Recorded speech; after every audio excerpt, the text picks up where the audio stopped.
Hello everyone, welcome back to channel Shikshan. Chemical reaction and equation की series की next video, जिसमें आज हम कवर करेंगे combination reaction, decomposition reaction, displacement, double displacement और ऑक्सीडेशन एंड रिडक्शन। इनके 5 के टाइप्स का ओवरव्यू हमने पिछली वीडियो में कर लिया था। तो आइए स्टार्ट करते हैं कॉम्बिनेशन रिएक्शन से। अगर वर्ड कॉम्बिनेशन की बात करो तो combination means the combining of two things. Similarly combination reaction में भी यही है कि दो या दो से ज्यादा सब्सटेंस जब आपस में कंबाइन करके एक नया सब्सटेंस प्रोड्यूस करते हैं, उसे हम क्या बोलते हैं? Combination reaction. क्लियर? तो कॉम्बिनेशन रिएक्शन में चलते हैं। when two or more substance और आयंस, यहाँ पर याद रखना है कि आयंस भी हो सकते हैं और एटम्स भी हो सकते हैं। तो आयंस कैसे हो सकते हैं, एटम्स कैसे हो सकते हैं, वो हम बाद में डिस्कस करते हैं। combine to form a new substance is called as a combination reaction। तो कॉम्बिनेशन रिएक्शन का क्या है? जब दो या दो से ज्यादा सब्सटेंस आपस में कंबाइन करें तो एक नया प्रोडक्ट प्रोड्यूस होगा, which is called as a combination reaction. Clear? तो अब दो या दो से ज्यादा सब्सटेंसेस को कंबाइन करना, तो उसके जनरल रिप्रेजेंटेशन में मैं ये बोल सकती हूँ that A plus B give us AB। Because जो दो प्रोडक्ट हम कंबाइन करेंगे, जो दो एलिमेंट्स लेंगे, हमारे पास सिंबल और कंपाउंड भी उन दो एलिमेंट्स का एक कंपाउंड बनेगा ना, तो इसलिए A plus B give us AB। This is the general representation of combination reaction. Clear? अच्छा, अब कॉम्बिनेशन रिएक्शन में बात करते हैं हम कि एटम्स और आयंस को कंबाइन करके एक नया प्रोडक्ट बनना है। अच्छा, अब जब एक नया प्रोडक्ट बनना है, मतलब मैं किसी नई चीज को बना रही हूँ, और अगर मैं नई चीज को बना रही हूँ तो क्या मैं उसको सिंथेसिस बोल सकती हूँ? Synthesis is the formation of new substance, है ना? इसीलिए जो कॉम्बिनेशन रिएक्शन है that is also called as synthesis reaction. तो कॉम्बिनेशन रिएक्शन हो, सिंथेसिस रिएक्शन हो, बात एक ही है। दूसरी बात, कॉम्बिनेशन रिएक्शन को मैं और क्या बोलूंगी? Addition reaction. बिकॉज दो चीज ऐड करके एक नई चीज प्रोड्यूस हो रही है, that's why it is called as addition reaction. तो this is all about combination reaction. पहली बात, कॉम्बिनेशन रिएक्शन में दो या दो से ज्यादा प्रोडक्ट को कंबाइन करना है और क्या बनाएगा? वो एक नया प्रोडक्ट बनाएगा। ठीक, उस नए प्रोडक्ट में जो एलिमेंट्स हैं वो दो पुराने सब्सटेंस के ही एलिमेंट्स होंगे। जैसे H2O2 गिव अस H2O। तो अगर मैं हाइड्रोजन और ऑक्सीजन यूज कर रही हूँ तो जो कंपाउंड है वो भी मेरे पास हाइड्रोजन और ऑक्सीजन का ही बनेगा कोई। ठीक है? सेकेंडली, कॉम्बिनेशन रिएक्शन को मैं सिंथेसिस रिएक्शन भी बोल सकती हूँ और एडिशन रिएक्शन भी बोल सकती हूँ। अब आगे बात चलते हैं थोड़ी देर में कॉम्बिनेशन रिएक्शन की। अच्छा, अगर मैं कॉम्बिनेशन रिएक्शन की बात कर रही हूँ तो मैं ये बोल रही हूँ कि अगर ये A है, ये B है, ये कंबाइन हो रहे हैं, तो ये जो नया प्रोडक्ट बन रहा है, this is called as product and the reaction is called as combination reaction. तो कुछ ऐसा है कि A और B जब एक दूसरे के पास आ रहे हैं तो एक नई बॉन्ड फॉर्म कर रहे हैं, because chemistry is all about bonds, है ना? तो मैं ये बोलूं कि ये दो जब आपस में कंबाइन हो रहे हैं तो एक नई बॉन्ड प्रोड्यूस कर रहे हैं। अच्छा, अब formation of new bond always releases energy, है ना? क्योंकि इसके इलेक्ट्रॉन ने इसके इलेक्ट्रॉन को कंबाइन करना है तो एनर्जी बाहर निकालेगा ही निकालेगा। तो वो प्रोसेस जिसमें एनर्जी इवोल्व आउट होती है उसको हम क्या बोलते हैं? Exothermic reaction. इट मींस अगर कॉम्बिनेशन रिएक्शन में फॉर्मेशन हो रही है न्यू बॉन्ड्स की, तो एवोल्यूशन ऑफ हीट होगी या एवोल्यूशन ऑफ एनर्जी होगी, energy in the form of heat whatever else, कुछ ना कुछ बाहर आएगा। क्लियर? इसलिए कॉम्बिनेशन रिएक्शन को मैं कौन सी प्रोसेस बोलूंगी? It is an exothermic reaction. So याद रखना कि कॉम्बिनेशन रिएक्शन, ये क्वेश्चन है पेपर में आएगा कि कॉम्बिनेशन रिएक्शन एंडोथर्मिक है या एक्सोथर्मिक है। तो कॉम्बिनेशन रिएक्शन क्या है? एक्सोथर्मिक। क्यों एक्सोथर्मिक है? क्योंकि कॉम्बिनेशन रिएक्शन में नई बॉन्ड्स फॉर्म होती है। ठीक है? तो एग्जांपल्स की बात करते हैं। Examples is 2H2 plus O2 give us 2H2O, Na plus Cl2 give us NaCl, C plus O2 give us CO2, Mg plus Cl2 give us MgCl2। Clear? ये सारा था कॉम्बिनेशन रिएक्शन के बारे में। अब जब कॉम्बिनेशन रिएक्शन कर रहे हैं तो एक क्वेश्चन दिमाग में आता है, ये दो सब्सटेंस कंबाइन क्यों होंगे? तो question is what is the cause of combination reaction? तो कॉम्बिनेशन रिएक्शन का कारण क्या है? चलो कारण समझते हैं। Consider an example NaCl। अगर मैं एक एग्जांपल लेके चल रही हूँ NaCl की, तो Na कॉन्फ़िगरेशन आती है सबको, आई सपोज की आती है। तो Na की कॉन्फ़िगरेशन एटॉमिक नंबर 11। 11 के हिसाब से अगर मैं इसकी कॉन्फ़िगरेशन देखूं तो 2 8 और 1। वही अगर मैं क्लोरीन की लेके चल रही हूँ, क्लोरीन एटॉमिक नंबर 17, तो उसकी कितनी आ रही है 2 8 एंड 7। तो नोबल गैस कॉन्फ़िगरेशन के हिसाब से इसके पास भी 8 होना चाहिए था और इसके पास भी 8 होना चाहिए था, या फिर इसके पास 1 भी ना होता तो 2 8 से ये सेटिस्फाई थी। क्योंकि मेरे को पता है नोबल कॉन्फ़िगरेशन जो है वो है मेरे पास 2 8 18 36 54 यही है। तो 2 आए ओके है, 8 आए ओके है, इसके बाद 8 था बट या तो 2 8 हो जाए या 2 8 8 हो जाए। तो मैं ये बोल सकती हूँ कि सोडियम के पास एक इलेक्ट्रॉन एक्स्ट्रा है और क्लोरीन के पास एक इलेक्ट्रॉन कम है। तो ये दोनों अपने खुद को नोबल गैस कॉन्फ़िगरेशन लाने के लिए sodium wants to donate 1 electron whereas chlorine wants to gain 1 electron. इसलिए ये दोनों क्या करेंगे, एक दूसरे के साथ बॉन्ड बनाएंगे। तो अगर डॉट प्रोडक्ट पे चले तो Na के पास और Cl के पास, Na के पास है मेरे पास एक इलेक्ट्रॉन और Cl के पास है 1 2 3 4 5 6 एंड 1 7। तो क्या करेगा, Cl अपना सोडियम का इलेक्ट्रॉन गेन करेगा, क्लियर, और एक बॉन्ड फॉर्म करेगा जिससे मेरे पास कंपाउंड बनेगा NaCl। So basically what is the cause of combination reaction? सिर्फ कॉम्बिनेशन रिएक्शन का यही कॉज है कि कॉम्बिनेशन रिएक्शन में एलिमेंट खुद को नोबल गैस कॉन्फ़िगरेशन तक पहुंचाने के लिए एक दूसरे से कंबाइन करते हैं या एक दूसरे के साथ बॉन्ड्स बनाते हैं, क्लियर। तो व्हाट इज हैपनिंग हियर कि सोडियम था 11, क्लोरीन था 17। सोडियम के पास एक एक्स्ट्रा इलेक्ट्रॉन था, वही क्लोरीन के पास एक इलेक्ट्रॉन कम था। तो they decided to be together. Sodium ने क्लोरीन को अपना इलेक्ट्रॉन दिया क्योंकि उसको एक एक्स्ट्रा इलेक्ट्रॉन था, क्लोरीन के पास वही इलेक्ट्रॉन जो सोडियम ने दिया वो कम पड़ रहा था, तो उन्होंने एक बॉन्ड फॉर्म की which is the cause of the combination reaction. तो what is the cause of combination reaction? Elements have to achieve noble gas configuration। अच्छा, हर एलिमेंट नोबल गैस कॉन्फ़िगरेशन क्यों अटेन करना चाह रहा है? सॉरी, यहां पर अचीव की जगह अटेन कर दो। क्यों करेगा? क्योंकि noble gas inert gases, inert मतलब रेयर गैसेस, वो इतनी रेयर है कि वो किसी के साथ कंबाइन नहीं करती। क्यों नहीं करती? क्योंकि उनके अपने शेल्स में इलेक्ट्रॉन फुली फिल्ड है, तो वो ना इलेक्ट्रॉन किसी से लेना चाह रही है और ना ही इलेक्ट्रॉन किसी को देना चाह रही है। इसलिए नोबल गैसेस एक ऐसी गैसेस है जो कभी किसी के साथ रिएक्ट नहीं करती। दैट्स व्हाई पीरियोडिक टेबल में रेस्ट ऑफ जितनी एलिमेंट्स हैं वो सब खुद की कॉन्फ़िगरेशन को कौन सी कॉन्फ़िगरेशन अटेन करना चाह रही है? Nobel gas configuration. और नोबल गैस कॉन्फ़िगरेशन अटेन करने के लिए हर एलिमेंट खुद को दूसरे एलिमेंट्स के साथ कंबाइन करता है। That is the major cause of combination reaction. अच्छा, अगर मैं बॉन्ड की बात कर रही हूं तो मेरे को पता है दो तरह की बॉन्ड्स हैं, आयोनिक बॉन्ड और कोवलेंट बॉन्ड। आयोनिक बॉन्ड अगर मैं ये बोलूं कि Cl ने Na से इलेक्ट्रॉन ले लिया तो this is ionic bond, complete transfer करके। अगर वही मैं ये बोलूं कि हाइड्रोजन के पास मेरे पास एक इलेक्ट्रॉन है और हाइड्रोजन के पास मेरे पास एक इलेक्ट्रॉन है, तो ये हाइड्रोजन इसका इलेक्ट्रॉन ले लेगा और ये वाला हाइड्रोजन जो है वो इसका इलेक्ट्रॉन गेन करेगा। अब यहाँ पर इलेक्ट्रॉन ट्रांसफर नहीं हो रहा, शेयरिंग हो रही है। ये दोनों इलेक्ट्रॉन्स, दोनों हाइड्रोजन शेयर कर रहे हैं, तो मैं इसको क्या बोलूंगी? This is a covalent bond.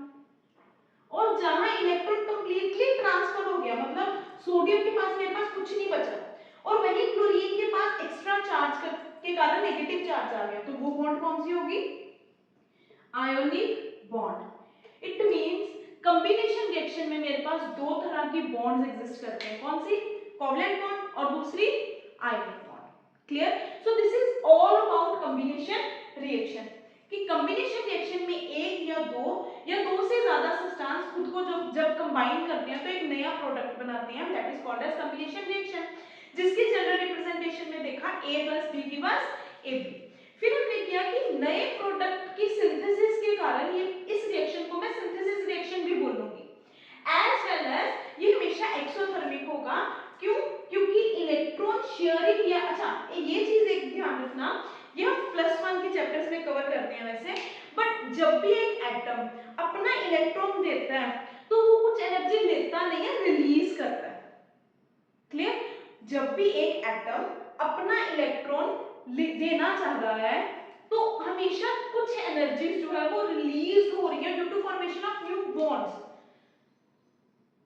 ठीक, तो हमेशा बॉन्ड्स की फॉर्मेशन में, उसकी डीकंपोजिशन में एनर्जी हमेशा यूज्ड हो रही है, चाहे वो इन्वॉल्व हो रही है चाहे वो इवॉल्व आउट हो रही है। और दिमाग में ये रखना है जब भी कंबाइन हो रहा है, मतलब जब भी न्यू बॉन्ड्स बन रही हैं तो एनर्जी इवॉल्व आउट हो रही है, बाहर निकल रही है, तो that is exothermic reaction. Clear? और उसके बाद कॉज पढ़ा तो मेजर कॉज जो है वो कॉम्बिनेशन रिएक्शन का वो क्या है कि हर एलिमेंट खुद को नोबल गैस अचीव्ड, खुद अटेन करना चाह रहा है, क्या? Noble gas configuration. या हम ये बोल रहे हैं कि हर एलिमेंट खुद को स्टेबल करना चाहता है, इसलिए वो क्या करता है, हमेशा दूसरे के साथ कंबाइन करके नया प्रोडक्ट बनाता है। अच्छा, अब हम ये बोलेंगे कि Na और Cl बन गया NaCl, तो Na तो अपना रहा ही नहीं, क्योंकि हमने पढ़ा था कि केमिकल रिएक्शन में हर एलिमेंट अपनी आइडेंटिटी यूज कर रहा है। बट ये यहाँ Na के पास 11 थे, इसने एक दे दिया क्लोरीन को, बन गया Na। अब यहाँ पर Na की अगर मैं कॉन्फ़िगरेशन देखूं तो यहाँ पर इसकी है 10 और यहाँ पर है 18, मतलब अपनी एलिमेंटल फॉर्म में वो अनस्टेबल था, बट कंपाउंडर फॉर्म में वो हमेशा क्या हो गया, स्टेबल हो गया। है तो Na ही ना, चाहे इसने अपनी प्रॉपर्टीज, अपनी स्टेट चेंज की, व्हाटएवर कुछ भी चेंज हुआ, बट है तो Na। सोडियम तो है ना, this is sodium chloride, this is sodium. तो सोडियम सिंगल फॉर्म में अनस्टेबल है और कंबाइंड फॉर्म में क्या हो गया, स्टेबल। इसलिए इसने क्या प्रेफर किया, खुद को कंबाइन करना। That's why it show combination reaction. तो कॉम्बिनेशन रिएक्शन के बाद चलते हैं डीकंपोजिशन रिएक्शन पर। डीकंपोजिशन रिएक्शन मतलब डिकंपोज करना। क्लियर? तो reaction in which a single substance decomposes to give two और मोर सब्सटेंस। तो एक वो रिएक्शन जिसमें एक सिंगल सब्सटेंस डिकंपोज करके दो या दो से ज्यादा प्रोडक्ट हमें प्रोवाइड करेगा, उसको हम क्या बोलेंगे, डीकंपोजिशन रिएक्शन। इसकी बेसिक एग्जांपल है कैल्शियम कार्बोनेट, जो डिकंपोज करेगा कैल्शियम ऑक्साइड और कार्बन डाइऑक्साइड में। तो कहीं ना कहीं मैं ये बोल सकती हूँ कि कॉम्बिनेशन रिएक्शन वो था जिसमें कॉम्बिनेशन था, मतलब दो सब्सटेंस मिलके एक नया प्रोडक्ट प्रोड्यूस कर रहे थे, और डीकंपोजिशन हुआ है कि वही प्रोडक्ट टूट के कॉम्बिनेशन टूट के दो या दो से ज्यादा प्रोडक्ट बना रहे हैं। अच्छा, क्या कॉम्बिनेशन ऑपोजिट ऑफ डीकंपोजिशन, मतलब जिस रिएक्शन ने कॉम्बिनेशन किया है कि वही डीकंपोजिशन भी शो करेगा? Not always. क्यों? Because in chemistry not every reaction is reversible. मतलब ये कि हर रिएक्शन रिवर्सिबल नहीं है। जरूरी नहीं है कि जो दो सब्सटेंस को मैं कंबाइन करके एक नया प्रोडक्ट बना रही हूँ, वो प्रोडक्ट हर बार डिकम्पोज करके वही दो एलिमेंट्स वापस प्रोड्यूस करेगा। क्लियर? तो ऐसा है कि हर कॉम्बिनेशन रिएक्शन डिकम्पोजिशन नहीं करेगा और हर डिकम्पोजिशन रिएक्शन कॉम्बिनेशन नहीं प्रोवाइड करेगा। Clear? Next, decomposition reaction is an endothermic process. तो ये बेसिकली हम डिफरेंस में भी ले सकते हैं कि कॉम्बिनेशन रिएक्शन था दो या दो से ज्यादा प्रोडक्ट का, दो से ज्यादा सब्सटेंस मिलकर एक प्रोडक्ट बनना, और डिकम्पोजिशन है उसी प्रोडक्ट को टूट के दो या दो से ज्यादा एलिमेंट्स बनने। वो था एक्सोथर्मिक, ये है एंडोथर्मिक। क्यों? देखो, अगर फॉर्मेशन में एनर्जी रिलीज हो रही है तो ऑब्वियसली टूटने में एनर्जी गेन होगी। अब इसकी एक सिंपल एग्जांपल देखते हैं। अगर मैं आपको ये बोलूं I am dissolving sugar in the water, तो मैं कहीं उस शुगर की बॉन्ड्स को डिसोसिएट कर रही हूं, तोड़ रही हूं, है ना? तो उसके लिए मैं क्या करूंगी, steering, I am providing my energy ना, मैं अपनी एनर्जी उसको दे रही हूं। और या फिर क्या करूंगी, बॉइलिंग, तो उसमें भी मैं हीट प्रोवाइड कर रही हूं। तो मतलब किसी चीज को तोड़ने के लिए मैं खुद से हीट या एनर्जी उसको प्रोवाइड कर रही हूं। तो अगर खुद से कोई चीज किसी रिएक्शन को प्रोवाइड करोगे दैट इज एंडोथर्मिक, और अगर वो रिएक्शन हीट आपको दे रहा है वापस दैट इज एक्सोथर्मिक। क्लियर? तो ये बात याद रखनी है, decomposition is endothermic whereas combination is exothermic. Combination में जहां पर फॉर्मेशन हो रही थी बॉन्ड की, वही डीकंपोजिशन में क्या होगा, वही बॉन्ड जो है वो ब्रेक डाउन होगी। तो अब कॉम्बिनेशन और डीकंपोजिशन दोनों ऐसे हैं कि वो एक दूसरे के ऑपोजिट है। Yes, that's why combination reaction is also the opposite of decomposition reaction, या मैं ये भी कह सकती हूँ कि decomposition reaction is opposite of combination reaction। Clear? Next, अब अगर मैं बात करूँ decomposition की, तो decomposition यानी डिकम्पोज करने के मेरे पास बहुत से मेथड है। कैसे? मैं हीट प्रोवाइड करके, मतलब उसकी बॉइलिंग करके थोड़ी सी हीट एनर्जी देके उसको डिकम्पोज कर सकती हूँ, ठीक, दैट इज थर्मल। मैं इलेक्ट्रिक शॉक प्रोवाइड करके उसको डिकम्पोज कर सकती हूँ, इलेक्ट्रोलाइटिक। मैं सनलाइट की प्रेजेंस में उसको डिकम्पोज कर सकती हूँ, यही हो रहा है ना सनलाइट में। जब AgBr की एग्जांपल ली है, बट हम अगर वैसे नॉर्मली एग्जांपल लें तो हम ये वो कह सकते हैं कि फोटोलाइसिस प्रोसेस जो है वो ग्रीन प्लांट्स में सबसे ज्यादा, photosynthesis one of the best process है ना। उसमें क्या है कि ग्लूकोज, अच्छा यही प्रोसेस मेरे अंदर चल रहा है, that is digestion of food.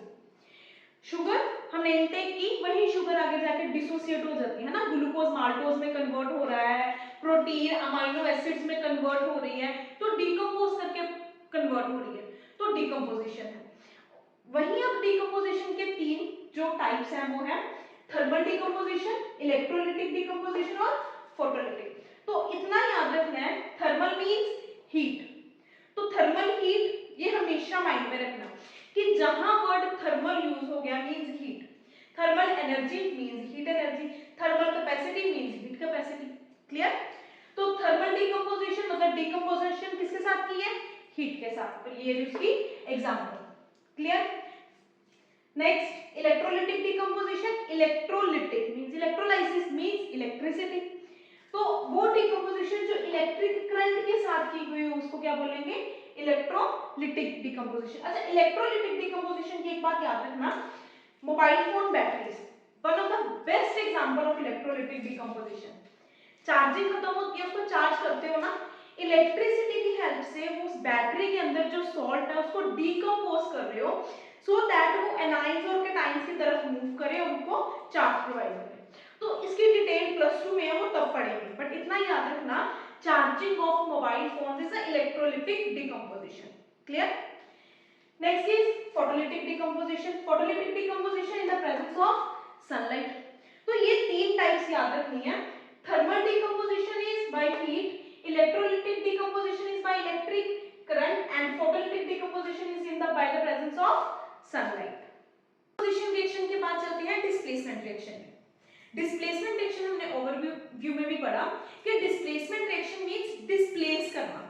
Displace करना मतलब कि एक एलिमेंट को दूसरे एलिमेंट के साथ डिस्प्लेस कर देना। क्लियर? तो मैं बोल रही हूं the chemical reaction in which an element displaces another element, जिसमें एक एलिमेंट दूसरे एलिमेंट को उसके सॉल्यूशन से क्या करेगा, डिस्प्लेस करेगा, that is called as displacement reaction, that is called as displacement reaction. Okay, जैसे फॉर एग्जांपल इसी रिएक्शन को समझते हैं। मेरे पास एक कॉपर सल्फेट सॉल्यूशन है बच्चे, copper sulphate solution is called as blue vitriol solution because it is blue in colour. तो एक बीकर में सपोज कर लो मेरे पास कॉपर सल्फेट का सॉल्यूशन है which is blue in colour, मैं उसमें आयरन ऐड कर रही हूं।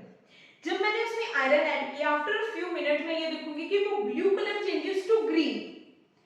अब कुछ तो वहां हुआ है, जो ब्लू जो है वो किसमें चेंज हो गया, ग्रीन में। तो एक बात है कि copper always gives blue colour और iron always gives green colour in its solution. इसका मतलब उस कॉपर सल्फेट में जब मैंने आयरन ऐड किया तो कहीं ना कहीं कॉपर निकल के आयरन उसके साथ अटैच हो गया। तो मैं ये बोल सकती हूँ कि आयरन ने कॉपर को उसके सॉल्यूशन से डिस्प्लेस मतलब बाहर निकाल दिया और खुद वहां आ गया। बिल्कुल। तो blue vitriol solution changes to green is a displacement reaction. With example reaction क्या है, iron when added to copper sulphate solution give iron sulphate plus copper. तो ये actually ferrous sulphate plus copper और क्यूप्रस सल्फेट है। ठीक, तो यही example हमने अभी डिस्कस की कि displacement reaction is when blue vitriol changes to green colour, यानी कॉपर सल्फेट में आयरन ऐड करो तो आयरन कॉपर को डिस्प्लेस कर देगा। ठीक,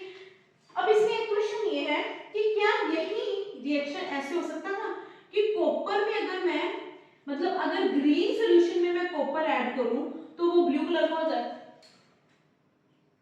अगर आयरन डालने से ब्लू कलर वाला ग्रीन में चेंज हो गया तो क्या कॉपर डालने से ग्रीन वाला ब्लू में चेंज होगा? नो। क्यों? क्योंकि डिस्प्लेसमेंट में हमेशा एक चीज याद रखनी है, that always more reactive displaces the less reactive. ये द मोस्ट इंपॉर्टेंट लाइन है, इसको याद रखना। एमसीक्यू में कवर करेंगे कि डिस्प्लेसमेंट रिएक्शन की सबसे टिपिकल कंडीशन क्या है कि हमेशा एक मोस्ट रिएक्टिव एलिमेंट ही लेस रिएक्टिव एलिमेंट को डिस्प्लेस करेगा। मैं ये बोल सकती हूँ कि एक अगर रेसलिंग में है तो एक अच्छा रेसलर जो है वो एक वीक रेसलर को इजीली डिफीट कर सकता है। तो वही एग्जांपल ये है कि एक रिएक्टिव एलिमेंट ही लेस रिएक्टिव एलिमेंट के ऊपर डोमिनेट करेगा, क्लियर, उसको डिस्प्लेस करेगा। तो displacement more to less reactiveness, clear. उसके बाद चलते हैं डबल डिस्प्लेसमेंट पे। डबल डिस्प्लेसमेंट, अच्छा इन दोनों में अगर मैं डिफरेंस पहले डिस्कस करें तो ये याद रखना है कि डिस्प्लेसमेंट रिएक्शन में मैंने कल भी बताया था, डिस्प्लेसमेंट रिएक्शन में एक है मेरे पास सॉल्यूशन और दूसरा है मेरे पास एलिमेंट। तो याद ये रखना है कि डिस्प्लेसमेंट में एलिमेंट और सॉल्यूशन की बात हो रही है, दूसरी तरफ डबल डिस्प्लेसमेंट में दोनों सॉल्यूशंस की बात हो रही है, उस सॉल्यूशंस के आयंस डिस्प्लेस हो रही है, क्लियर। तो इसमें क्या है, इसमें मैं ये बोल सकती हूँ कि आयन एलिमेंट डिस्प्लेसमेंट है और इसमें आयन आयन डिस्प्लेसमेंट है, क्लियर। इसमें क्या है, Na, देखो इसमें था केना आयन, इसमें है Na2 यानी सोडियम सल्फेट बेरियम क्लोराइड, बना क्या मेरे पास बेरियम सल्फेट सोडियम क्लोराइड। तो दोनों सॉल्यूशन के आयंस चेंज हुए ना, मैंने ये तो नहीं कहा ना कि बेरियम क्लोराइड को जब सोडियम के साथ डिस्प्लेस करेंगे तब ये बनेगा। एक तरफ भी मैंने बेरियम का सॉल्यूशन लिया, दूसरी तरफ भी सोडियम का ही सॉल्यूशन लिया, तो this is double displacement reaction, clear. Clear हो गया, डिस्प्लेसमेंट एलिमेंट आयन डिस्प्लेस और double displacement ion ion displacement from solutions, clear. अब है नेक्स्ट ऑक्सीडेशन और रिडक्शन। अब ऑक्सीडेशन और reduction are opposite to each other, learn कर लो जैसे मर्जी रखो इसको याद। O है तो O2 आएगा, R है तो O2 जाएगा, सॉरी, क्लियर। सो ऑक्सीडेशन क्या है, जिसमें ऑक्सीजन गेन करेंगे, रिडक्शन क्या है, जिसमें ऑक्सीजन लूज करेंगे। तो इसके एग्जांपल आगे 2Cu + O2 give us 2Cu, gain of oxygen. चाहे गेन ऑफ ऑक्सीजन हो चाहे लॉस ऑफ हाइड्रोजन हो, वो क्या है मेरे पास ऑक्सीडेशन। इससे ऑपोजिट चाहे गेन ऑफ हाइड्रोजन हो और लॉस ऑफ ऑक्सीजन हो, वो क्या है मेरे पास रिडक्शन। तो ये एग्जांपल है मेरे पास ऑक्सीडेशन की और ये एग्जांपल है फॉर्मेशन ऑफ अमोनिया जो है that is the example of reduction. इसमें एडिशन हो रही है ऑक्सीजन की, that's why it is oxidation.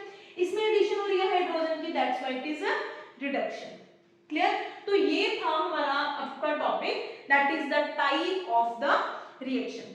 Types of reaction में हमने combination reaction, decomposition reaction, displacement reaction, double displacement reaction, oxidation and reduction किया।